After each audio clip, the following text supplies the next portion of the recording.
विश्व 24 न्यूज हर पल आपके साथ। नमस्कार। जिल्हा परिषद प्रशासनाने चालू वर्षाच्या आर्थिक निधीचा प्रस्ताव जिल्हा नियोजन समितीकडे पाठवण्यासाठी प्रहारचे ठिय्या आंदोलन व निवेदन। राजेश पाटील खारोडे, अकोला जिल्हा नियोजन समिती यांनी जिल्हा परिषद प्रशासनाकडे विविध लेखर शिकाखाली विकास कामाकरिता वारंवार पत्रव्यवहार करून प्रस्ताव मागवण्यात आले असता अद्याप सादर प्रस्ताव व प्राप्त झाल्याबाबत निधी वाचवण्यासाठी प्रस्ताव त्वरित जिल्हा परिषद नियोजन समितीकडे अकोलाकडे सादर करावा असे निवेदन अकोला प्रहार जनशक्ती पक्षाचे जिल्हा अध्यक्ष कुलदीप पाटील वसू यांच्या नेतृत्वात जिल्हा परिषद शिवाना देण्यात आले। तत्पूर्वी निवेदन देण्यावेळी प्रहारच्या कार्यकर्त्यांना रोखण्यात आले, त्यामुळे कार्यकर्त्यांनी गांधीगिरी पद्धतीने तेथे आंदोलन सुरू केले। नंतर 15 ते 20 मिनिटांनी जिल्हा परिषद त्या मुख्य कार्यकारी अधिकारी यांनी प्रहारच्या शिष्टमंडळाला बोलवून निवेदन स्वीकारले। विविध विषय अंकित संदर्भाच्या अनुषंगाने सादर निवेदनामध्ये जिल्हा नियोजन समिती अकोला यांनी सन 2021 व 22 या चालू आर्थिक वर्षाकरिता जिल्हा परिषद प्रशासनाने विविध लेखाशीर्ष अंतर्गत विकास कामाचे प्रस्ताव त्यांनी करून पुन्हा सादर करण्याबाबत आपणास वरील प्रमाणे संदर्भ पत्राद्वारे कळवण्यात आले आहे। तरी पण जिल्हा परिषदकडे वारंवार पाठपुरावा करून सुद्धा आपले अधीनस्थ विभागाकडून विविध लेख शीर्ष अंतर्गत सादर प्रस्ताव जिल्हा नियोजन समितीकडे अप्राप्त असल्याने दिसून आले। त्यामुळे आज प्रहार जनशक्ती पक्षाच्या पदाधिकाऱ्यांनी विकासात्मक दृष्टिकोनातून जिल्ह्याचा विकास व्हावा, नामदार पालकमंत्री बच्चूभाऊ कडू महोदयांच्या निधीचा जिल्ह्यातील विकास कामासाठी निधी खर्च व्हावा या दृष्टिकोनातून जिल्ह्यातील जनतेला न्याय मिळण्याकरिता मुख्य कार्यकारी अधिकारी जिल्हा परिषद यांना निवेदन सादर केले। निवेदनाची दखल घेऊन आपल्या अधीनस्थ विभागाकडून विविध लेखाशीर्ष अंतर्गत सादर प्रस्ताव प्राप्त करून जिल्हा नियोजन समितीकडे गौरी सादर करा, अन्यथा जिल्हा परिषदच्या विविध लेखाशीर्षिक अंतर्गत विकासात्मक कामाचा खेळा बसवल्यास सर्वस्वी जबाबदारी ही जिल्हा परिषद प्रशासनाची राहील, असा इशारा जिल्हा अध्यक्ष कुलदीप पाटील वसू यांनी दिला। निवेदन देतेवेळी कार्यकर्त्यांनी निधी वाचवा, प्रस्ताव पाठवा, निधी वाचवा घोषणा दिल्या। सदर निवेदन देतेवेळी जिल्हा अध्यक्ष कुलदीप वसू, युवक जिल्हा प्रमुख सुशील पुंडुरकर, उपजिल्हा प्रमुख अरविंद पाटील, जिल्हा महासचिव राजेश पाटील खारोडे, निखिल गवंडे, बिट्टू वाखोडे, राहुल देशमुख, भैया खारोडे, तुषार पाचपोर, संजय भूत, बिट्टू वाखोडे, ज्ञानेश्वर दहिभात, अच्चल बेलसरे, श्रीकांत पाटील, गोविंद गिरी, निलेश खरसान, शुभम काळे, दर्शन भिसे, अमोल वानखडे, प्रफुल्ल पत्रिका, सय्यद नूर, रितेश हाडोळे, अशोकराव नेमाडे, बाळू पाटील, मुन्ना बिहाडे, निलेश नेमाडे, ऋषिकेश चौहान, रोशन अवधूत, राम दामदर, मनीष पांडे इत्यादी कार्यकर्ते उपस्थित होते। सध्याचे जिल्हा परिषद प्रशासन जे टाळाटाळ करत आहे त्या संदर्भात वंचित बहुजन आघाडीचे नेते धैर्यवर्धन पुणकर यांनी जे जिल्हा परिषद प्रशासनाला निधीच्या संदर्भात प्रस्ताव पाठवण्यासाठी थांबवलं, त्यांनी प्रस्ताव थांबविणे म्हणजे चोराच्या उलट्या बोंबा। त्यांनी या जिल्हा परिषद मध्ये भ्रष्टाचाराला खूप वाव दिलेला आहे। कोरोना काळात त्यांनी सॅनिटायझर, मास्क वाटपात त्यांच्या भावाला टेंडर न करता कॉन्ट्रॅक्ट दिला आणि त्यामध्ये कोट्यावधीचा भ्रष्टाचार केला।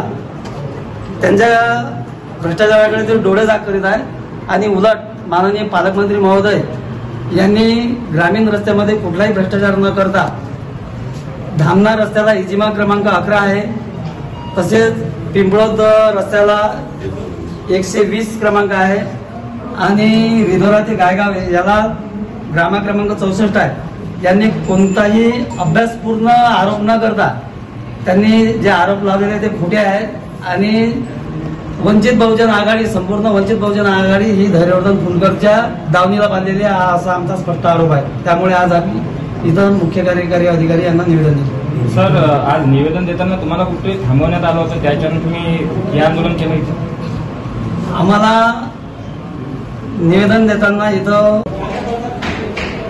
सध्याचे जिल्हा जिल्हा परिषद प्रशासन जे टाळाटाळ करत आहे त्या संदर्भात वंचित बहुजन आघाडीचे नेते धैर्यवर्धन फुंडकर यांनी जे जिल्हा परिषद प्रशासनाला निधीच्या संदर्भात प्रस्ताव पाठवण्यासाठी थांबवलं, त्यांनी प्रस्ताव थांबविणे म्हणजे चोराच्या उलट्या बोंबा. त्यांनीच या जिल्हा परिषदमध्ये भ्रष्टाचाराला खूप वाव दिलेला आहे. कोरोना काळात त्यांनी सॅनिटायझर, मास्क वाटपात त्यांच्या भावाला टेंडर न करता कॉन्ट्रॅक्ट दिला आणि त्यामध्ये कोट्यावधीचा भ्रष्टाचार केला. त्यांच्या भ्रष्टाचाराकडे ते डोळे जाग करीत आहे आणि उलट माननीय पालकमंत्री महोदय यांनी ग्रामीण रस्त्यामध्ये कुठलाही भ्रष्टाचार न करता धामणा रस्त्याला इजिमा क्रमांक 11 आहे, तसेच पिंपळद रस्त्याला 120 क्रमांक आहे आणि रिधोरा ते गायगाव याला ग्राम क्रमांक 64 आहे. यांनी कोणताही अभ्यासपूर्ण आरोप न करता त्यांनी जे आरोप लावलेले ते खोटे आहेत आणि वंचित बहुजन आघाडी, संपूर्ण वंचित बहुजन आघाडी ही धैर्यवर्धन फुंडकरच्या दावणीला बांधलेली आहे, असा आमचा स्पष्ट आरोप आहे. त्यामुळे आज आम्ही इतर मुख्य कार्यकारी अधिकारी यांना निवेदन दिले. सर, आज निवेदन देताना तुम्हाला कुठे थांबवण्यात आलं होतं, त्याच्यानं तुम्ही हे आंदोलन केलं इथं?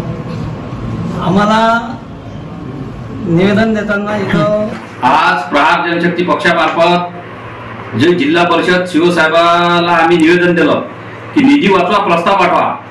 कारण गेल्या 1 वर्षापासून 4 वेळा जिल्हा नियोजनचं पत्र हे जिल्हा परिषदला गेलेलं आहे, पण जिल्हा परिषदचं नियोजन अजूनही होऊन जिल्हा नियोजन ऑफिसला तिचे कामांचे प्रस्ताव आलेले नाही. त्या हेकेखोर प्रवृत्तीमुळे आज निधी वापस जाण्याचा तारीख जवळ आलेली आहे. येत्या 30 तारखेला तो निधी वापस जाणार आहे आणि तो निधी वापस गेल्यामुळे जिल्ह्याचा जो वंदनीय बच्चूभाऊ कडू विकासाच्या दृष्टीने पाहत असून जिल्ह्याचा जो त्यांना विकास करायचा आहे त्यांच्यासाठी आळकाठी आणण्याचं काम हे वंचित बहुजन आघाडी बसलेलं जिल्हा परिषदचं सरकार करीत आहे. कारण त्यांनाही विकास या जिल्ह्याचा करायचा नाही आणि वंदनीय बच्चूभाऊ कडू जो या जिल्ह्यात चांगल्या प्रकारे विकास करत आहे त्या विकासांना त्यांना आळकाठी आणण्यासाठी त्यांनी आपले गृहमंत्री धैर्यवर्धनजी फुंडकर हे समोर केलेले आहे. धैर्यवर्धनजी फुंडकर यांनी फक्त जिल्हा परिषद मध्ये जाऊन तिच्या पदाधिकाऱ्यांना चुकीच्या विषयात डायव्हर्ट केलेला आहे. कारण त्यांना विकास करायचा नाही आणि विकास होऊ द्यायचा नाही. पण जे विकासाचं मॉडेल घेऊन आमचे वंदनीय बच्चूभाऊ कडू आलेले आहेत त्यांनाही त्यांना आळकाठी आणायचा आहे. कारण धैर्यवर्धन फुंडकर यांनी फक्त स्वतःच्या भाकरी भाजलेल्या आहेत. त्यांनी स्वतःच्या जिल्हा परिषद मधून स्वतःच्या भावाला सॅनिटायझरचं टेंडर दिलेलं आहे. अशा काही विशेष योजना आहेत ज्या त्यांनी स्वतःकडे वळून फक्त पैसा कमावण्याचा हेतू हा या जिल्हा परिषद मार्फत साध्य करत आहेत. याच्यावर श्रद्धेय बाळासाहेबांनी लक्ष द्यायला पाहिजे. कारण बाळासाहेबाबद्दल आम्हालाही आदर आहे, आमच्या नेत्यांनाही आदर आहे आणि तो नेहमी राहील. पण हे धैर्यवर्धन फुंडकर सारखे लोक त्या पक्षात जाऊन चुकीची वर माहिती साहेबांना देऊन खाली फक्त पैसे कमावण्याचं काम करीत आहेत. तर या हेकेखोरपणाला प्रहार जनशक्ती पक्षाने आज गांधीगिरी पद्धतीने निवेदन देऊन शिवसाहेबाकडे विनंती केली. जर यांनी लवकर प्रस्ताव पाठवून जिल्ह्याचा निधी वाचवला नाही तर याच्या पुढे आम्ही भगतसिंगासारखे आंदोलन करून जिल्हा परिषदला काम करण्यास भाग पाडू. जय प्रहार. राज्यातील महत्त्वाच्या आणि आपल्या भागातील ताज्या बातम्या पाहण्यासाठी आजच आमच्या विश्व 24 न्यूज चॅनलला यूट्यूबवर सबस्क्राईब करा आणि बेल आयकॉन प्रेस करा.